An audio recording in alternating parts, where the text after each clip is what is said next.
অনুপ্রেরণার আরেক নাম ফিরোজ ভাই। আসলে ফিরোজ ভাইকে নিয়ে কিছু কথা আপনাদের সাথে আমি শেয়ার করব, এটা ক্লিয়ারলি বলবো। ফিরোজ ভাই যেমন প্রিমোশন ফিরোজ ভাই, তিনি যেভাবে মানবিক কাজগুলো আগে করছেন, তার প্রত্যেকটা ভিডিওতে lakh lakh million million view হতো।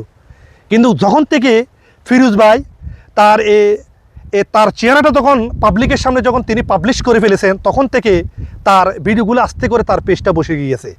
তিনি যেভাবে মানবিক, আমি বাংলাদেশের মধ্যে সর্বপ্রথম মানবিক কাজ কর্নেওয়ালা একজন ব্যক্তিকে দেখি, তিনি হলো আমাদের প্রিমোশন ফিরোজ ভাই। ফিরোজ ভাই সর্বপ্রথম ফেসবুক অনলাইন জগতে আমার দৃষ্টিকোণ থেকে তিনি সর্বপ্রথম মানবিক কাজগুলো করছেন। তিনি প্রত্যেক দিন তার বাইকে তিনি রাইডার হিসাবে কাজ করে বিভিন্ন প্রান্তে ঘুরে বেরিয়ে তিনি অসহায় মানুষদেরকে তালাশ করছেন। পথচারী ব্যক্তি হতে শুরু করে দোকানপাড়ে যেসব বৃদ্ধ মা বাবারা, বৃদ্ধ পুরুষরা কর্ম অক্ষম, তাদেরকে তিনি বিভিন্ন অর্থ দিয়ে সাহায্য সহযোগিতা করেছেন, সেই আমাদের ফিরোজ ভাই। এই জন্য অনুপ্রেরণার আরেক নাম ফিরোজ ভাই।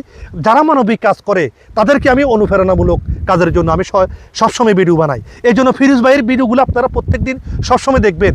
তিনি আগে খুবই ট্রেন্ডিংয়ে ছিলেন ফিরোজ ভাই। এই ট্রেন্ডিংয়ে থাকা অবস্থায় যেভাবে তিনি অসহায় মানুষদেরকে সাহায্য সহযোগিতার হাত বাড়িয়ে দিয়েছেন, ভাই আমার কাছে এটা আনবিলিভেবল। আমার কাছে ভালো লাগে। তার প্রত্যেকটা ভিডিও আমি দেখি। তিনি তার শৈল্পিকতা দিয়ে, তার এই মানবিক কাজ দিয়ে মাধ্যমে মানুষের মন জয় করে নিয়েছেন ভাই। এই জন্য ফিরোজ ভাইয়ের প্রত্যেকটা ভিডিও ফরিহিত রয়েছে। এই জন্য সবাই ভিডিওটা কেমন হয়েছে অবশ্যই কমেন্টে জানাবেন। সবাইকে আমার পক্ষ থেকে love you so much. Oh no.